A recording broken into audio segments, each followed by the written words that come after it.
Saya sebagai pakar hukum asli Cirebon itu berharap akhiri kasus Vina sekarang. Apakah Presiden dengan turun tangan menyelesaikan kasus ini? Tidak juga. Kalau dibebaskan berarti penyidik harus mencari tersangka baru lagi, ya kan? Kalau misalnya masih menunggu berarti masih belum yakin. Tinggal kita lihat berani nggak menyerahkan tersangka baru ini sebelum 20 hari. Pertama yang pasti kalau memang salah tangkap, proses berikutnya adalah polisi yang salah tangkap tadi harus masuk propam. Kalau saya sebagai praktisi hukum, Linda ini harus dilindungi.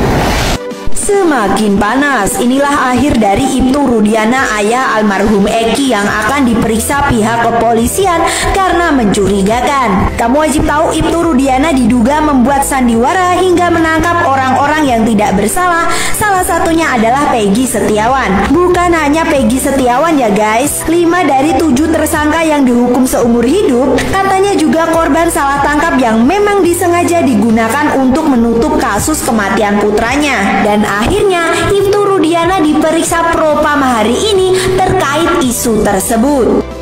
Kuat amat sih backingannya, tapi mereka sekeluarga tidak akan pernah nyaman selama hidupnya ini. Ini baru 8 tahun bro, itu aja udah membuat keluarganya kocar kacir, tidak nyaman, sampai mendelete yang namanya nama anaknya, salah satunya yang ada di kakak keluarganya, paham?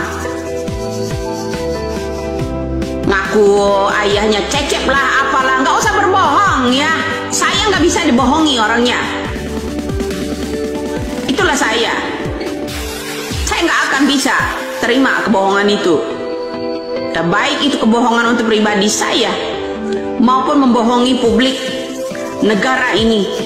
Jangan mentang-mentang mantan jenderal mencalonkan diri sebagai bupati, kasus itu geng motor yang melibatkan anak-anaknya dibungkam, suatu saat akan terbongkar.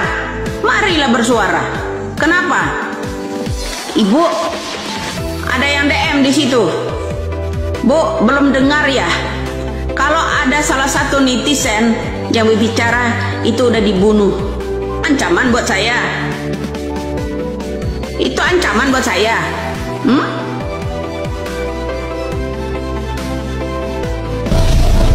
Atas nama Equality Before the Law, Pasal 27 Ayat 1 Undang-Undang Dasar 1945, setiap warga negara bersamaan hak dan kedudukannya di dalam hukum dan pemerintahan.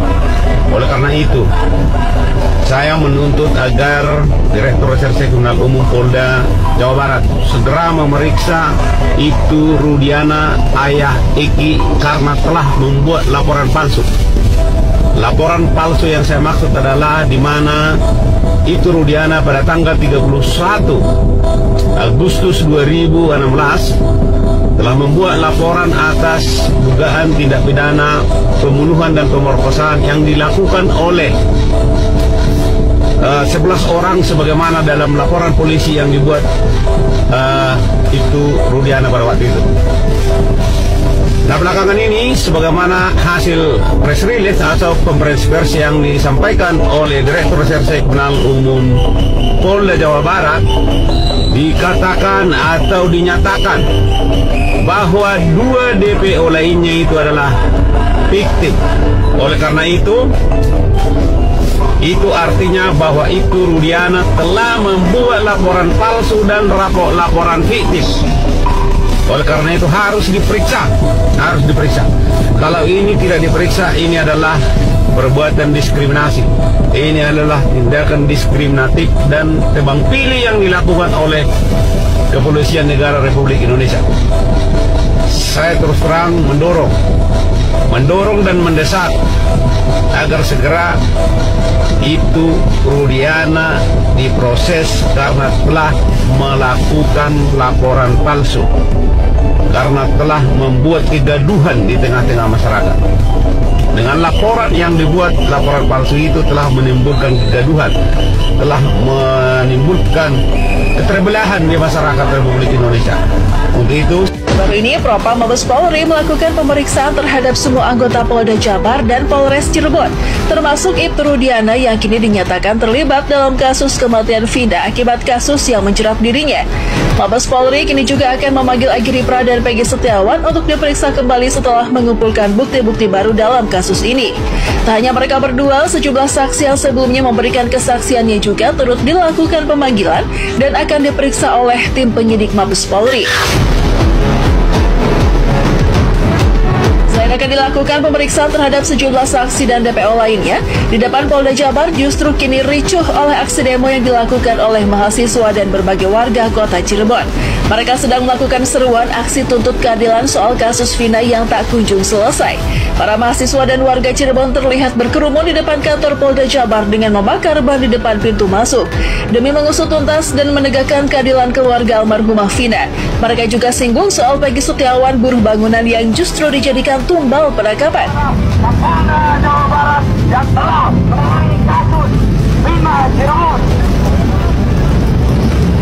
Terkait dengan tuntutan yang kita minta itu kan berdasarkan instruksi dari Presiden Joko Widodo bahwasanya penanganan kasus ini harus dibuat secepat-cepatnya dan harus dibuat transparansi.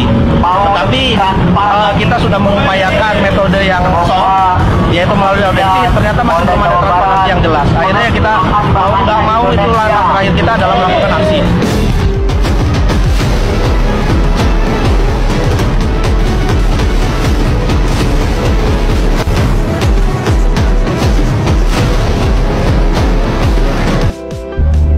Disinilah teman-teman kita bisa melihat bahwa oknum-oknum Polri itu bukan pepesan kosong. Kalau kemarin kita dengar Sambo, sekarang di kasus Vina kita mendengar lagi nih ya oknum-oknum yang lain, dan ternyata modusnya ya itu aja kan ya. Jadi merekayasa penyidikan, merekayasa mengkriminalisasi masyarakat, ternyata ini yang dilakukan teman-teman ya. Jadi seharusnya di kepolisian ini pengawasan penyidikan ini dilakukan lebih ketat, karena kalau saya lihat sekarang pengawasan penyidikan itu sangat renggang teman-teman ya.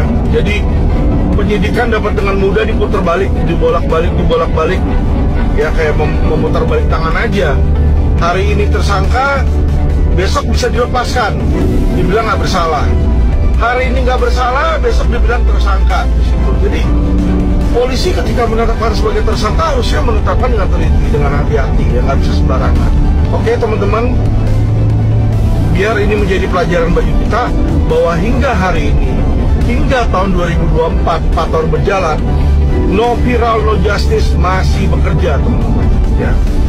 Bagi teman-teman yang punya kasus yang ingin diviralkan, ingin dibikin podcast, ya bisa menghubungi kami Motion TV di 08 111 53 4489 teman-teman ya.